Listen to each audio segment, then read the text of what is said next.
You gotta leave hookup culture before it's too late. Not everybody gets lucky and go unscathed when leaving this degeneracy. There's no promise that you leave untouched, literally and metaphorically, when leaving this hookup culture. Some leave not on their own volition, but due to circumstances that prevent them from staying. This would include things such as pregnancy. It's a big one. It's the biggest one, I would say. Going in there, just trying to get some buns. Now you're walking out with an 18-year bid on some child support with a woman you barely know, that you really can't even tolerate for a long period of time. But guess what? Now that's your responsibility to take care of. I'm not saying anything profound. You already know this, but I feel like it's still not said and listened to enough. Some of y'all might leave burnt. Y'all can't crank anymore because y'all got burnt. And y'all done took the max amount of pills you could take. You know? At some point, your money gonna run out because you're spending so much on them pills, man. Thank the Lord I cannot relate and that I've never been burnt. But oh my goodness, the horror stories that I hear, sometimes that rubber won't do a damn thing. Sometimes the rubber's defective. And it's still going to go through, causing the two things we just brought up, pregnancy, a burn, or any other kind of disease. Don't wait till it's too late. You know it's too late when you start hurting mentally, physically, and now you have to leave. Do it when you don't have to leave. Do it now. It'll be a hard adjustment, but once you replace it with something else that's productive, that'll make you a better person, you really won't miss it too much. The only thing that you'll miss is probably the physical sensation that you could get at any time. But if you ever want to go back to it, these hoes are just giving it out, so it's not like it's hard. It's actually fairly easy, a little too easy, if you ask me. Join the Discord, one-on-one coaching in the bio. You guys have a great day, night, whenever you see this. Dating feels different now, and people are starting to say it out loud, not in a bitter way. Not because everyone wants to complain, but because a lot of people genuinely feel like the dating market has become exhausting, shallow, and almost impossible to trust.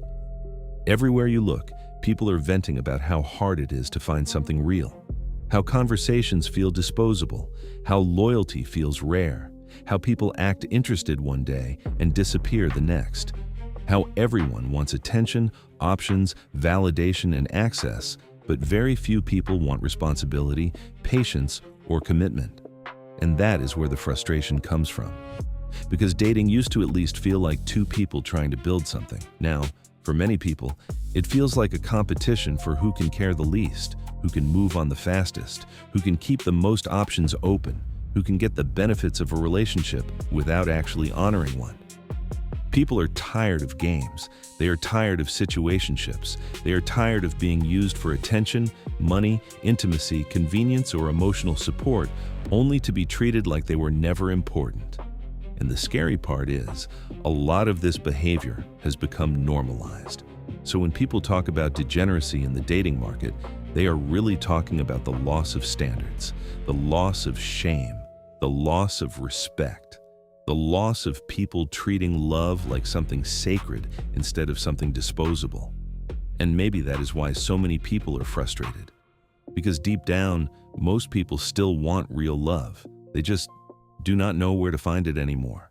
If you fall behind in life, chances are the reason you fell behind is because you were with other people who are generally keeping you behind. Or it can be a friend group of like fellow degenerates. And I was one, right? Like, so the thing that we love as degenerates is when like everyone else is degenerate with us. Because if everyone else is like out there living their life, then I'm going to feel really bad about myself. So I actually end up avoiding those people that make me feel bad about myself. And I join my tribe, which is the degenerates. And we're all going to be degenerates together. We're going to be anti-capitalism, anti-work, anti-the man, anti-everything. And we're going to sit here and we're going to smoke our pot and we're going to play our games, or it's going to be great. I'm not saying that capitalism isn't bad in some ways, but what I'm encouraging you to think a little bit about the company you keep. And what we know from like the science of things like addiction recovery is that changing your company is really important. So the reason why women claim that they can't find a man is because women are truthfully attracted to degenerate trash. So I know that this is counterintuitive to everything that you believe or that you have believed, but women are actually attracted to degenerate trash.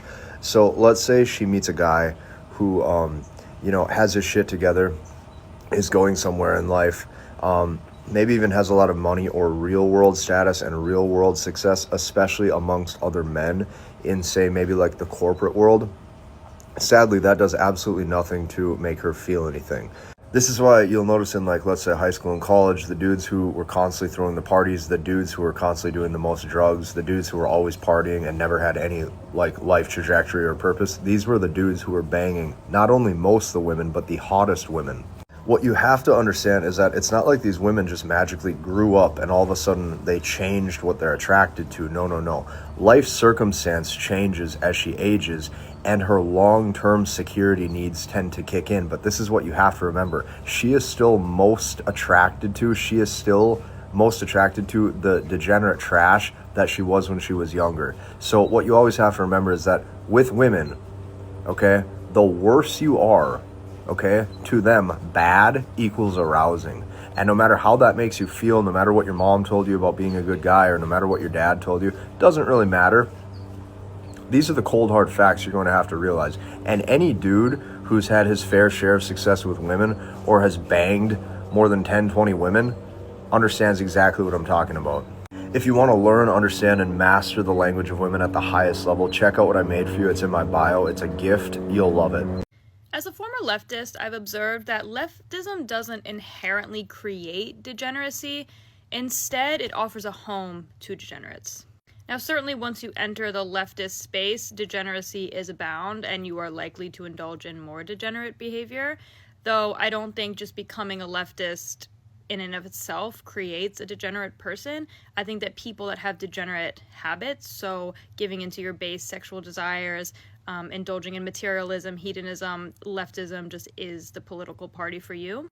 This ultimately comes down to the fact that most leftists do not believe in God or a higher power, so there's just no accountability and there's no duty or sacrifice that they have to give. They can truly just be themselves, and themselves will be celebrated and encouraged, and to be themselves and to celebrate their individualism is the most important thing when it comes to leftism. When I was a degenerate, materialistic leftist, I wanted people around me to celebrate me, to validate me, and ultimately I wanted to feel good. I wanted to feel good about myself. So I wanted to align with the quote-unquote progressive party. I wanted to feel like I was doing something without really having to do anything at all. I don't think you truly understand how low the bar has gotten when it comes to men getting in relationships with women these days. If a woman comes up to you and says, "I don't drink," people look at that woman weird. You buy a girl dinner, she doesn't say thank you these days, right? Or if she does say thank you, you look at her strange because you're not used to it. I think it really is time for men to raise that bar again, right? It's dropped so low to the point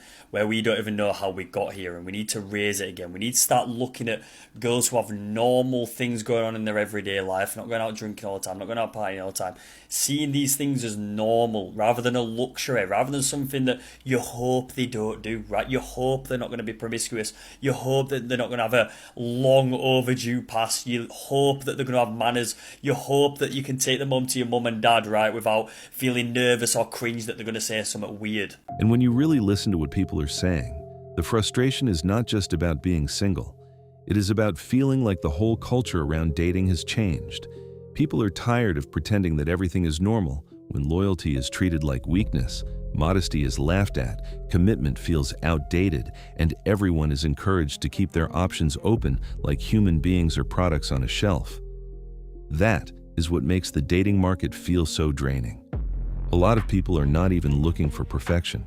They are just looking for someone honest, someone consistent, someone who does not make them feel stupid for caring. But instead, many are finding people who want relationship benefits without relationship responsibility. They want attention, intimacy, emotional support, money, access, comfort, and loyalty. But the moment accountability enters the conversation, suddenly they are not ready or just going with the flow. And that is where the damage happens. Because after enough ghosting, enough lying, enough cheating, enough games, and enough people treating love like entertainment, people start to harden. They stop trusting. They stop opening up. They start assuming the worst because the worst keeps proving itself right. And the sad part is, a lot of good people are becoming guarded because of bad experiences they never deserved. So when people vent about degeneracy in dating, they are really asking a deeper question. What happened to respect? What happened to patience? What happened to building something real without needing constant outside validation? Because nobody wants to admit it, But a society that treats bodies as disposable, loyalty as optional, and commitment as a trap is going to create lonely people. And that is the real warning. People are not just tired of dating. They are tired of trying to find love in a culture that keeps teaching people how to avoid it. Look into Ted Bundy interviews when he said that the whole reason that he went and turned bad was because of pornography. They've tricked us into celebrating others' flaws and sins and glorifying it. If someone really loves you, they will criticize you. Think about your parents. Why are they constantly criticizing you? Because they love you and they want you to be better in your life.